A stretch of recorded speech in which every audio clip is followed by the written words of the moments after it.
The Pro Football Hall of Fame's Ralph Hay Pioneer Award is presented periodically to individuals who have made significant and innovative contributions to our game.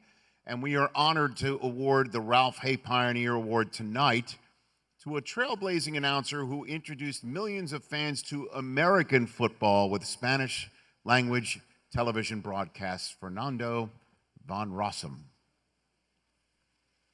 467 espectadores. Wow. Macán con el pase completo. Touchdown! Antoine Balding! The voice of Fernando Von Rossum filled for years and years of television screens of NFL broadcasts in Mexico. He brought the NFL close to the Mexico audience, not only delivering with excitement and emotion, but also educating the audience that was in that time still being introduced to the sport. Bueno, pues aquí este libro se me hizo muy interesante para el día de hoy, donde habla de dónde se inició el juego de fútbol americano aquí en México y de cuándo. Football, with its universal language, found a very special translator in Fernando, making it understandable even for those not familiar with its details. Fernando Von Rossum is not just a pioneer. He wasn't just there at the inception, at the beginning of football in Mexico. He endured. And you don't work for 50 years if you're not good, if you don't adapt, if you stay ahead of a very sophisticated audience. He was able to do that. That, to me, is probably the most outstanding achievement in that long career. His legacy in the development of the NFL in Mexico and Latin America is undeniable. Through years and years, his voice was the catalyzer for the second biggest fan base of the NFL in the world, building this bridge not only amongst generations of fans and viewers, but also inspiring and setting the field for the new generation of broadcasters. His legacy, a broadcaster of generations. Without the voice, passion, and knowledge of Fernando Von Rossum, the Mexican fan base and its importance would not be what it is today. It is clear to me that his impact in the relationship between the NFL and Mexico has and will forever transcend the broadcasting booth. Touchdown de la defensiva de los 49ers. Damas y caballeros, Fernando Von Rossum.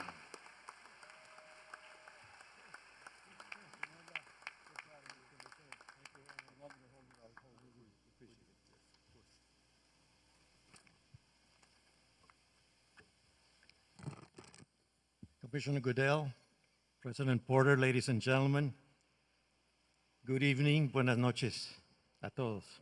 When Arthur Hay convened the pro team representatives in his auto showroom a century ago, he couldn't, in his most optimistic dreams, envision the giant, successful sports league the NFL would become. Even less would a 21-year-old engineering student sitting alone in a television studio in a northern Mexican city conceive of one day standing here to receive the prestigious award that carries his name. The probability of those two life stories converging tonight here was close to non-existent, but in the universe's mysterious ways, it happened.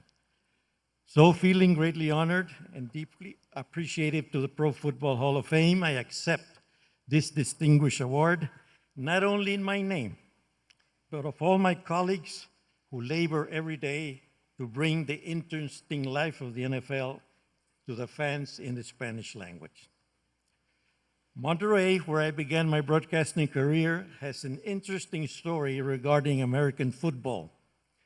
It was where on December 25th, 1896, 128 years ago, the Missouri Tigers played the Texas Longhorns in the first game of American universities outside of the United States.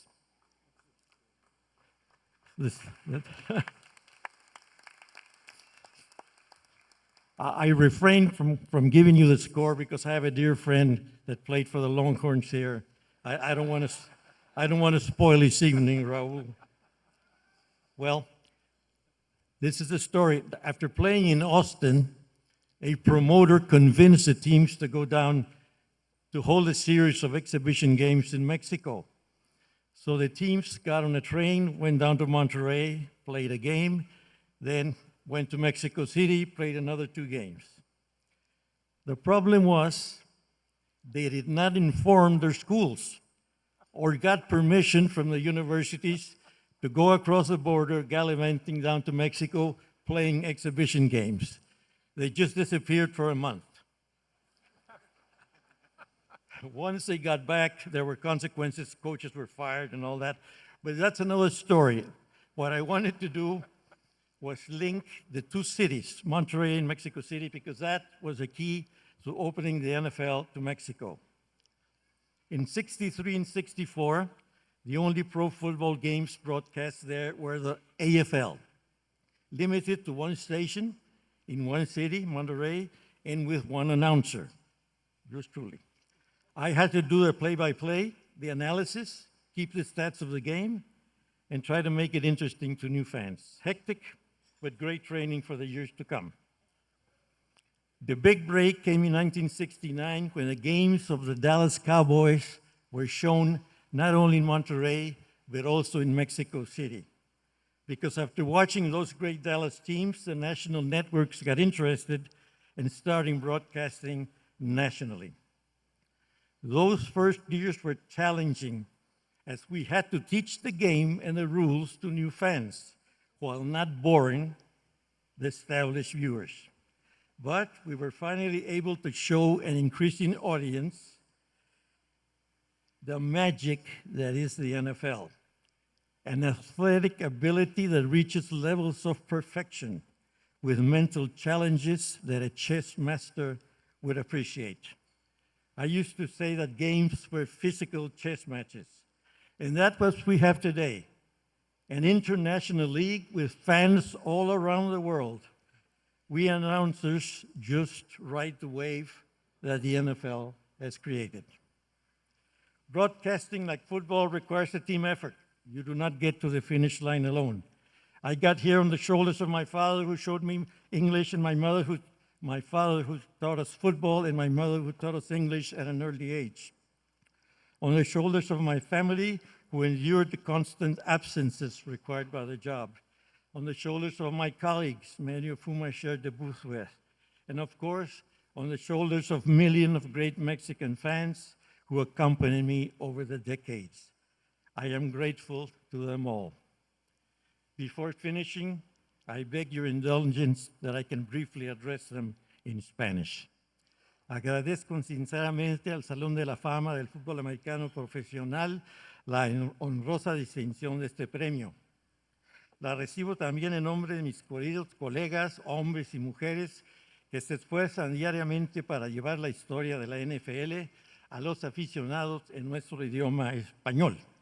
Igualmente lo recibo para los leales y conocedores aficionados de México que me hicieron el favor de acompañarme durante tantos años. Y un agradecimiento muy especial para Raúl, Ricardo, Álvaro, Lalo y el grupo que hicieron posible el evento y el suceso de esta noche. So, in closing, thank you again, Pro Football Hall of Fame, for this great honor, and my best wishes to the NFL in its second century of existence. Thank you all very much. Muchas gracias.